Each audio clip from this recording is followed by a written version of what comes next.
ቄደር ለመጠመቅ የሚያበቁን ኃጢያቶች የትኞቹ ናቸው የሚለውን ስናይ ቄደር ለመጠመቅ የሚያበቁን ኃጢያቶች ለምሳሌ ረቡዕና ዓርብ የፍስክ ከበላን ውርጃ ከፈጸም ከሃይማኖታችን ውጪ ካሉ ሰዎች ጋር ሩካቤ ስጋ ከፈጸም በልጅነት እና ካደግን በኋላ ግብረ ሰዶም ከፈጸም ከእንስሳት ጋር ግንኙነት ካደረግን በልጅነት መሬትን ካወሰብን ከስጋ ዘመድ ጋር ግንኙነት ከፈጸምን ቅዱስ ቁርባን ተቀብለን በዝሙት ከወደቅን በቅዱስ ቁርባን አግብተን ባል በሚስት ላይ ሚስት በባል ላይ ከዘሞትን ሩካቤ ከፈጸምን ማለትም ከተፈጥሮ ውጭ የሆኑ ግንኙነትን ከፈጸምን የሐዛብን ምግብ ከበላን ኦርቶዶክስ ሆነን ወደ ሌላ እምነት ገብተን ከተመለስን ለዛር ለጨሌ ለአቴቴ ከገበርን የተገበረውን መስዋዕት ከበላን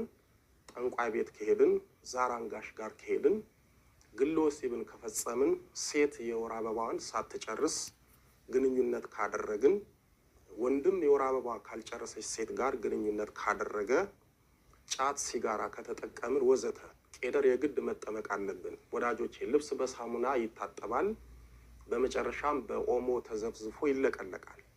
በዚህም ጻዳ ይመስላል። ንስሐ ኃጢአታችንን የምናጥብበት ሳሙና ነው። ቄደር ደግሞ ኦሞ ነው፣ ያነጻናል። በተለይ ንስሐ ገብታችሁ ቅዱስ ቁርባን ለመቀበል ያሰባችሁ ቄደር ተጠምቃችሁ ብትቀበሉ መልካም ነው። ምክንያቱም በንስሐ ያልተካተተውን ኃጢአት በቄደር ይነጻልና፣ እንዲሁም በቄደር ነጽተን ቅዱስ ቁርባን ብንቀበል ይሰምርልናል። ሌላው ንስሐ ለመግባት አስባችሁ የንስሐ ዕድሉን ያላገኛችሁና ንስሐ አባት የሌላችሁ እሁድ ጠዋት 2 ሰዓት መጥታችሁ በደብሩ ካህናት ንስሐ መግባት ትችላላችሁ። የእናንተን ችግር የሚረዱ በተለይ ለካህናት መናገር የምትጨነቁበትንና የምታፍሩበትን ለምሳሌ ግለ ወሲብንና የወሲብ ፊልምን የተመለከተ ባለትዳሮች እና ጮኛሞች በአካል ተራርቀው ነገር ግን በቪዲዮ በመታየት በድምጽ በመሰማማት የሚፈጸም መዳራትን ወዘተን ዘመን አመጣሽ ኃጢአትን የሚረዱ ካህናት ስላዘጋጀን መጥታችሁ በነፃ ንስሐ ግቡ፣ የኃጢአት ሸክምን አራግፉ። የወለላይቱ እመቤት ልጆች የትኛውንም ኃጢአት ብንሰራ ሁሉም ኃጢአቶች ከንስሐ በታች ናቸው። ከንስሐ በላይ የሆነ ኃጢአት የለም። የኛ ኃጢአት ከእግዚአብሔር ቸርነት በላይ አይደለም። የኛ ኃጢአት የደም ጠብታ ነው። የእግዚአብሔር ቸርነት ደግሞ ውቅያኖስ ነው። ስለዚህ የደም ጠብታ የውቅያኖስን ውሃ እንደማያደፈርሰው ሁሉ የትኛውም የኛ ኃጢአት የእግዚአብሔርን ቸርነት አይበልጥም። እመቤታችን በዘርፋፋ ቀሚሷ በክንፈ ረድኤቷ እቅፍ ድግፍ አድርጋ በዕለተ እሑድ በደጃቸው ታግቡ ኃጢአታችሁም ይሰረይ ዘንድ እያንዳንዳችሁ በኢየሱስ ክርስቶስ ስም ተጠመቁ የመንፈስ ቅዱስንም ስጦታ ትቀበላላችሁ። የሐዋርያት ሥራ ምዕራፍ 2 ቁጥር 38 ጥሩ ውሃንም እረጭባችኋለሁ እናንተም ትጠራላችሁ። ትንቢተ ሕዝቅኤል ምዕራፍ 36 ቁጥር 25 ወስብሐት ለእግዚአብሔር። ምንም ያወስዳታል። ትዳር ማግብታ ነበር። በቃ ምንቅስቅል አረግና መስቀልቅል አረግ ልበልጠን እኮ ነው ልበልጠን። እሺ በል ተመርከክ ዋጠናው ታከግሯል ወጣከግር አትወሰድብኝ ምን ሆነ? ልጅቷን አትወሰድብኝ። እንፈልጋታለን። ምን ለማድረግ? ለማሳበድ እንቅልፍ ከልክለ? ብዙ ነገር ከልክለናታል። በቃ እናሳብዳል። በማሳበድ ምን ጥቅም ታገኛለህ? ደስ ይለኛል። በቃ ደስ ይለኛል። ስታብድ ማሳብዳኝ ነበረ። በቃ ወንድ መተት ነን። ሴቶች ነን። ሴቶች ነን። ግን በለጠችን። በምን በለጠቻችሁ? እሷ ብር ታገኛለች። የምን ብር? ትሰራለች። ዊትነስ ምንድን ነው ዊትነስ? አስተናጋጅ ስትሰራ እሷ ብዙ ብር ታገኛለች። እንዴት አያችኋት? ብዙ ብር ማግኘቷን እንዴት አያችኋት? እናውቃለን እኛ እናውቃለን። በቃ እየተከታተላችሁ? እንከታተላታለን። ትደብቃለች፣ ትደብቅብናለች። እኛ ግን አገኘናት። በምን አገኛችኋት?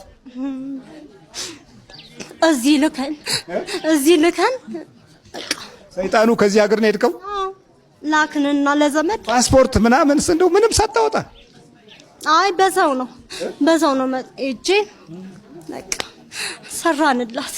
ሄደህ ገብተህ ሰራችኋለት። ከዛ መጣናታ ወደዚህ መጣች። ይኸው በቃ ትዳሯን ተወች፣ ልጇን ተወች። በቃ ልጅ ወልዳለች።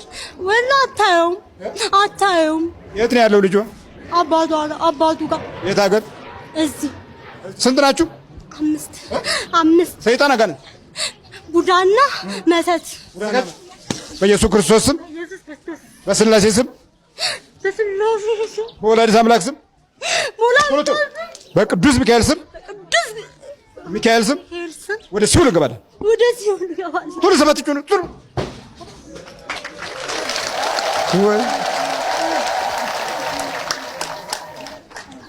ቅድም እንዳልኳችሁ የዘላለም ሕይወት ሳይሆን የጥፋት የጨለማ መንፈሶች ሲገቡ እንዲህ ነው። ጭልምልምልም ነው በቃ። ገና በልጅነት በወጣትነት ዘመን ሰይጣን እየቀደመ እንደዚህ ድራሽ ማጥፋት፣ በምቀኞች ላይ ኖሮ ሕይወትና ዘመንን ሁሉ ጨለማ ማድረግ፣ ሰላምህን፣ ፍቅርህን፣ ሞገስህን ማሳጣት። እንደ ድሮ የምንኖርበት ዘመን እኮ አይደለም አሁን። ምን ሆነሽ? ማና ምትሆኝ ነው እዚህ ጋር ማን እንዳመጣሽ አታውቂም? የት ነበርሽ? ቁጭ ብዬ። የት ጋር? እዚህ ጋር እንዴት እንደመጣሽ አታውቂም? መተትና ቡዳ ነበርብሽ።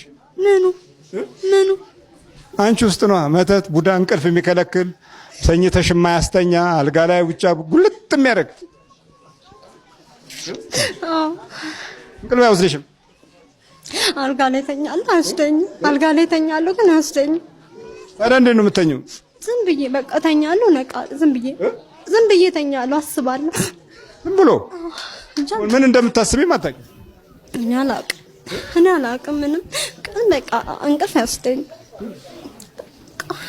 ምንም እንቅልፍ አይወስድሽም? ምንም በቃ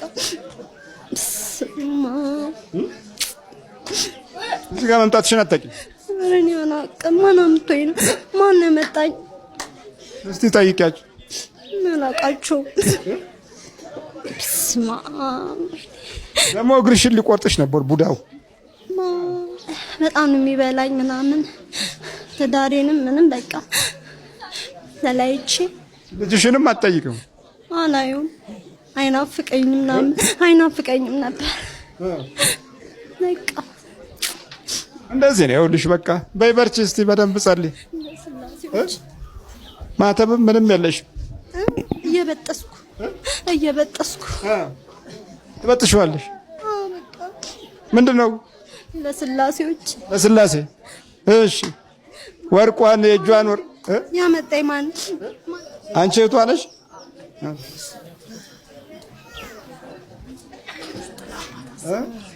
መምጣቷን እሱ አታውቅም? አላወቀችም። ችግሯን ገብተሽ ነበረ? አዎ በቀደም ካሴቱን ገዝተን ከሄድን በኋላ አቤት ከፈትኩላት የመድኃኒዓለም ዕለት ማታ። ከዛ በኋላ ከሌሊቱ 7 ሰዓት በሩን አንኳኳችው። ከጎን ነበር የምትተኛው ቤት። ከዛ ምን ሆነሽ ነው ስንላት ጮኸች። መተት ነኝ ምናምን አለች። አባቴ ዳዊት ደገመላት።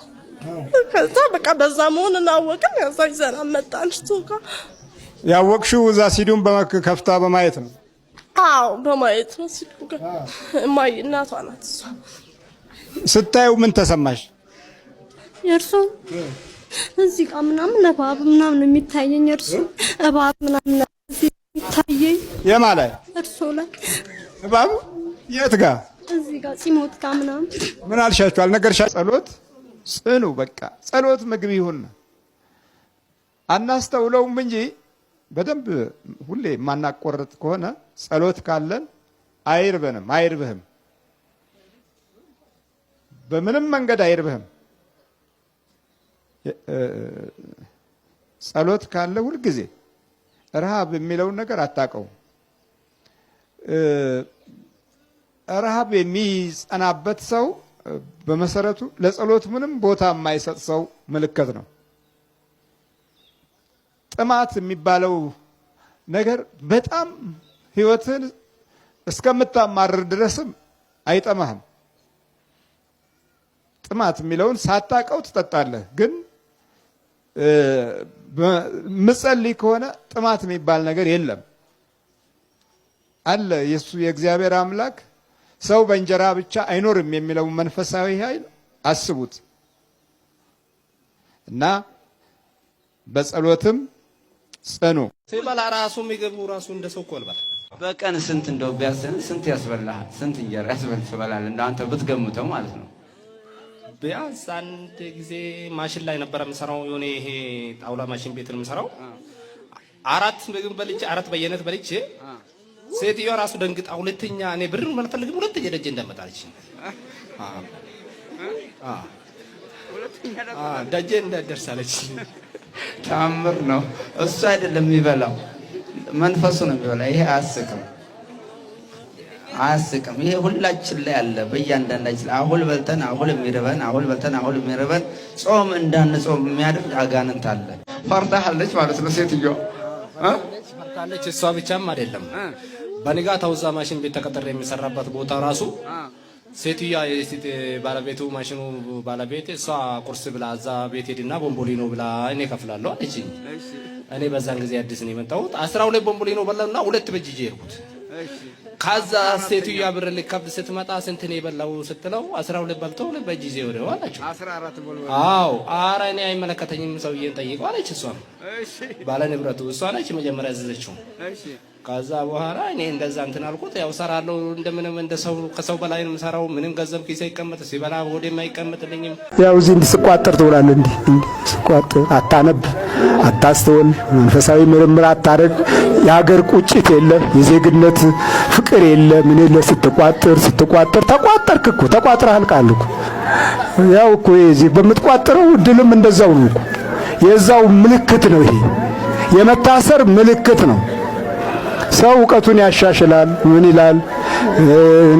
ያው አገርና ታሪክን እምነትና መንፈሳዊ ጉዞን ማወቅ ይፈልጋል እንጂ ጸጉር እየቋጠረ የሚኖር እብድ እኮ ነው ይሄ። ከምታየው ነገር የተነሳ እብድ ትሆናለህ ያለው ቃል ይሄ ነው። ዳዊትን ደገም ሆይ ይባላል ድሮ። ይሄ ዳዊት ያልደገመው በየትምህርት ቤቱ የተወለደው እንግሊዘኛም ብቻ ያነበበው መከራውን ያይ ጀመረ። አያችሁ፣ ጠላቱን መቋቋም የሚችልበት ልብ ሳያገኝ የአምልኮት ክብር ሳይነገረው በመንደሩ ሲሰማ የነበረው የአባቶቹንና የእናቶቹን ችግር ሁልጊዜ ስለ ጠላትነትና ስለ ምቀኝነት ሲወለድ ምቀኛ ሆኖ ሲያስብ ምቀኛ ሆኖ ሲኖርና ሲያይ ምቀኛ ሆኖ የእኛን ዘመን አፈራ ነው። አምላክ ከሁላችን ጋር ይሁን። መስገድ እኮ ስላልቻላችሁ ነው እኮ የማይገባችሁ። መስገድ ስላልቻልን ባልሰገድንበት ጉልበትን የሚሰብሩ ማጅራትን የሚመቱ ገንዘባችንን የሚነጥቁ ትውልዶች የተወለዱት እኮ አባቶቻችን መስገድን ጠልተው ነው። የአምልኮት ጊዜ የለም እኮ የለም፣ ዝም ብለን መተኛት ነው። ስለዚህ በዚህ መካከል በስነ ልቦና ውስጥ በዕለት ኑሯችን የተከናወነው አብሮ ይጸነሳል። ስትሳደቢ የጸነሽው ያው ሲሳደብ ያድጋል። ስልጣንም ሲይዝ ተሳዳቢ ነው። ወንበርም ሲይዝ ተጋፊ ነው። ያ አብሮት ነው። መስገድ ነው የሚያከሽፈው። መንበርከክ ስትጀምር፣ መጸለይ ስትጀምር፣ መስገድ ስትጀምር ለአምልኮት መገዛት ስለሆነ ዲያብሎስ ዝም ይላል። የክፋቱን ኃይል ሊጽፍበትና እድሉ ሊያደርገው አይችልም። አልፋና ኦሜጋ ኢየሱስ ክርስቶስ ተወለደልን። ሲወለድ ጨካኞች እንዳይወለዱ ተወለደልን። አረመኔዎች እንዳይወለዱ ተወለደልን። ክፎች እንዳይነግሱ ተወለደልን። ግፈኞች እንዳይገዙ ተወለደልን። ስለዚህ የኛ ንጉስ ማን ነው? ኢየሱስ ክርስቶስ እስካሁን ድረስ ንጉሳችን ነው። ዲሞክራሲ ብቻ አይደለም የሰጠን ነፃነት ብቻም አይደለም የሰጠን ስጋውን ጭምር ነው። እንዲህ የሚሰጥ ንጉስ፣ ስጋውን የሚሰጥ ንጉስ አለ እንዴ? አትጠጋኝ የሚል አይደለም። ይሄው በቤተ ክርስቲያን ስንት ዘመን አትጠጋን አሉ እኮ። ስንት ዘመን ክርስቶስ በሰጠን ስጋውና ደሙ በሰጠን ሞገስና ጸጋ አትጣጋ እኮ የሚሉን ብዙ ነበሩ። ግን የሉም፣ ዛሬ የሉም። እግዚአብሔር እንዲኖሩና የሕይወት ብርሃን እንዲያገኙ አምላካችን ይርዳቸው። ግን አልኖሩም እኮ። ትቢቱ፣ ክፋቱ፣ ተንኮሉ በአፋቸው ምስጋና የለ፣ በረከት የለ፣ ተስፋ የለ፣ ጽድቅ የለ፣ ቅንነት የለ። አፋቸው ገደላቸው። በአፋቸው አወሩ፣ አበሩ። የአፍ ሞት መጀመሪያ ሞቱ፣ ከዛ ቀጥሎ የአካል ሞት ሞቱ። እንዲህ አይነት የሕይወት ጉስቁልና ውስጥ እንድንገባ ምንድን ነው የወደቀብን ስንል ይሄው የዚህ የክፉ ዓለም ፍጻሜ የመናፍስት ትግልና የአባቶቻችን አደራን የመጠበቅ ጸጋ ዝም ብሎ በዕለት ሆድና ኑሮ ውስጥ በማለፉ ነው እንዲህ የተሰቃየ ነው። ስለዚህ ስማችንን ከነክብሩ፣ ተስፋችንን ከነራእዩ፣ እድላችንን ከነበረከቱ ከአልፋና ኦሜጋ ከኢየሱስ ክርስቶስ እንድንቀበል እግዚአብሔር አምላካችን ይርዳል። ግፍ ተፈጠርን ማለት ነው። ለምቀኝነት ተፈጠርን ማለት ነው። እንግዲህ የጎደለው ቦታ ላይ እግዚአብሔር እንዲሞላ ያልተዘጋጀ ሕዝብና ትውልድ፣ ከእግዚአብሔር መማር እምቢ ያለ ትውልድ ከስጋ ይማራል፣ በኋላ ደግሞ ስጋ ያጠፈዋል። ከስጋ የተወለደ ስጋ ነዋ። እንደዚህ እኮ ነው። ትምህርቶቻችን ውስጥ መንፈሳዊ ነገር አለ ወይ ብለን አሁን እንኳን እንደው በዚህ ዘመን እንኳን ብንጠይቅ 100% መንፈሳዊ ነገር የለም። 100% ከምንጠላው ነገር ወይም አስተማሪዎቻችን ከሚጠሉት ነገር አንደኛው ክፍል ቢኖር መንፈሳዊ ነገር ነው። በቃ የማንቀበለው ነገር ነው የምንለው ትውልድ ነው። በእውቀት ጣራ ላይ የደረሱ ሰዎች አሉን ብለን እንኳን እነዚህ ሰዎች ስለ እግዚአብሔር ብትሏቸው አይ ይሄ እንዲህ አይነት አስተሳሰብ አቁም ይልሃል። ወይም በተመደበበት ነገር ላይ የእምነት የሚባለው ኃይል አይገለጽም። ያ ከገለጸ ይሄ ወስከስራው ይባረራል ወይም ደካማ አይነት ዕውቀት አልባ እንደሆነ አድርጎ ሊቆጠር ይችላል። አየህ ታዲያ እንዴት ነው በጎደለው ቦታ ላይ እግዚአብሔር እንዴት ይሙላልህ? እንዴት መረጃ ታገኝ? እንዴት መንፈሳዊ መልእክት ታገኝ? ታዲያ በስጋ ተጠላልፈሃል፣ በስጋ ዕውቀቶች ተይዘሃል። ስለዚህ ባጭሩ አነጋገር ከስጋ የተወለደ ምንድን ነው? ታዲያ እኛ እንደዛ እኮ ነው። በቃ ምን አደከም? ይሄ እኮ ነው ከስጋ የተወለደ ስጋ ነው።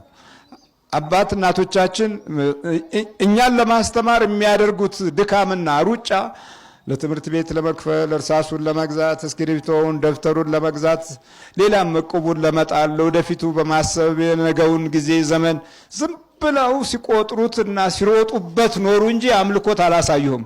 አሁን ይሄን ስላላሳዩህ ግራ ይገባሃል። ልክ ኒቆዲሞስ ግራ የገባው ከውሃና ከመንፈስ ቅዱስ መወለድ አለ ሲለው ነው። እንዲህ ሲለው እንዴት ሊሆን ይችላል?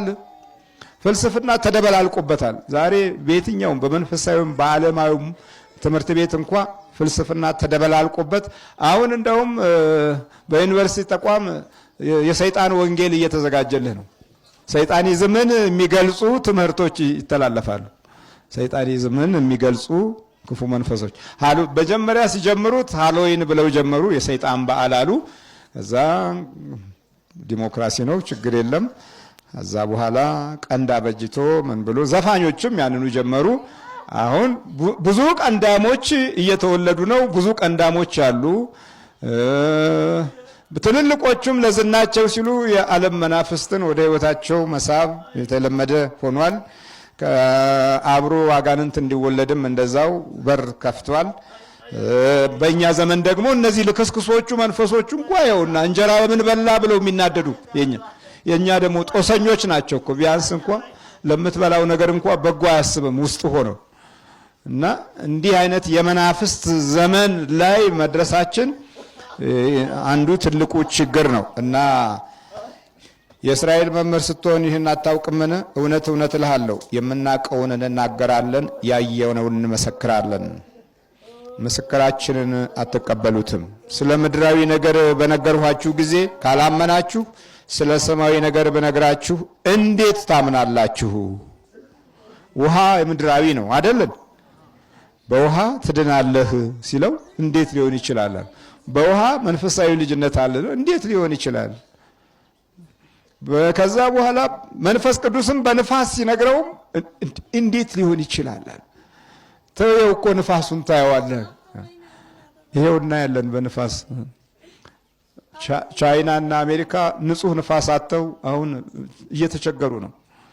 እኛው አየሩ ንጹህ፣ ፀሐዩ ንጹህ፣ መውጫው መግቢያው ንጹህ። እነሱ 5 ሰዓት ከሆነ መደበቅ ይፈልጋሉ ከፀሐይ። እኛ የ24 ሰዓት ቀንም ሌሊትም በሚያስደንቅ ሁኔታ እግዚአብሔር የሰጠንን ጸጋ አመስግነን አልተቀበልንም። እንደው ሌላ ሀገር ሂዱ፣ እዚህ ጎረቤት ሱዳን ብትሄዱ ከ4 ሰዓት በኋላ ነጭ ላብ ጨው ነው ካንተ የሚወጣው። የተፈጥሮ ጨውህን ነው የምታጣው። እነሱ ባሸበራረቋት ቀለም ብቻ። የኛ ጎጆዎችም እኮ ልዩ ናቸው፣ አላወቅንበትም እንጂ እና ያንን እንደ ድርገትም እንደምንም እናየዋለን። በአንድ በኩል በሚያሳዩን ነገር ላይ ብቻ ጌቶቻችን ናቸው እነሱ። እኛ የምናሳያቸው ነገሮች ብዙ ነበረን፣ ግን ጣልነው፣ ረሳነው፣ አወደምነው። በቃ ሁሉንም ነገር ከአልባሳት ጀምሮ እስከ ስነ ምግባር ድረስ እነሱን እንመስላለን ብለን ፍጹም ድሃዎች ሆነን እና በጣም ችግር ነው። በምድራዊ ነገር እንኳን በሚመስለው ነገር እየነገርኩ ስለ ሰማያዊ ነገር እንዴት ታምናለህ አለው። በቃ ኃይለኛ ነገር ነው። መምህር ሆኖ ከጌታው ጋር እንዲህ ነበር የሚነጋገረው። እግዚአብሔር አምላክ ኢየሱስ ክርስቶስም ደግሞ የሱን መምህርነት በጎደለው በኩል ሊሞላለት ሲታገል ነው የምናየው። ኒቆዲሞስ እንዴት ሊሆን ይችላል ነው። ይሄ ነው ውጊያ ማለት እኮ፣ የውስጥ ህይወት ውጊያ ይሄ ነው።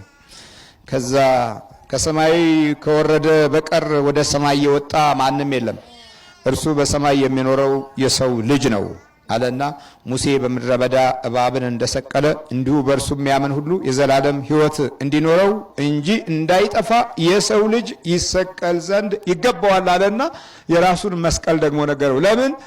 ነገ ኒቆዲሞስ ከመስቀል ላይ የሚያወርደው እንደሆነ አይቶታል፣ አካሉ ላይ አንቦታል። ክርስቶስ ሲሰቀል ስጋውን የለመነ ማን ነው? ራሱ ኒቆዲሞስ ነው። በቃ አሁን የአይሁድ መምህር ሆኖ በዛ በንጉሱ ፊት ለመቆም እድል ያገኘው ይህ መንፈሳዊ ልደት በውስጡ ሲጀምር ነው። የክርስቶስን ስጋ ከመወስደው አንዱ እኔ ነኝና ንጉሥ ሆይ ፍቀድልን ከመስቀል ላይ ላውርደው ብሎ ዮሴፍና ኒቆዲሞስ ጌታን ከመስቀል ላይ አወረዱ። እዚህ ጋር ደግሞ ይኸውልህ አስቀድሞ በእግዚአብሔር የዘላለም ህይወት በመስቀሉ በኩል ሊመጣ እንደሚችል የሰማይ ልጅነት ጸጋ እንደሚገለጥ ስለ መዳን ጉዞ አስቀድሞ ነገረው። ተናበዋል። ላይ በመከራ ጊዜ አትለይም ብሎታል። መስቀሌ ጋር ትመጣለህ ብሎታል። ግን በተዘዋዋሪ መንገድ ነው የነገረው። መስቀሉ ፊት የሚቆም አካል እንዳለው ነግሮታል። እንዲህ ብሎ ሙሴ በምድረ በዳ እባብን እንደሰቀለ እንዲሁ በእርሱ የሚያምን ሁሉ የዘላለም ህይወት እንዲኖረው እንጂ እንዳይጠፋ የሰው ልጅ ይሰቀል ዘንድ ይገባዋል አለው። ግን ከሰማይ ደግሞ ወርጃለሁ አለው። አዳም ወዴት ነህ ያልከኝ፣ በፍቅር ድምፅ ፈለከኝ። አልብሰኛል ነጩን ልብስ፣ እወድሃለሁ ኢየሱስ፣ አከብረሃለሁ ክርስቶስ።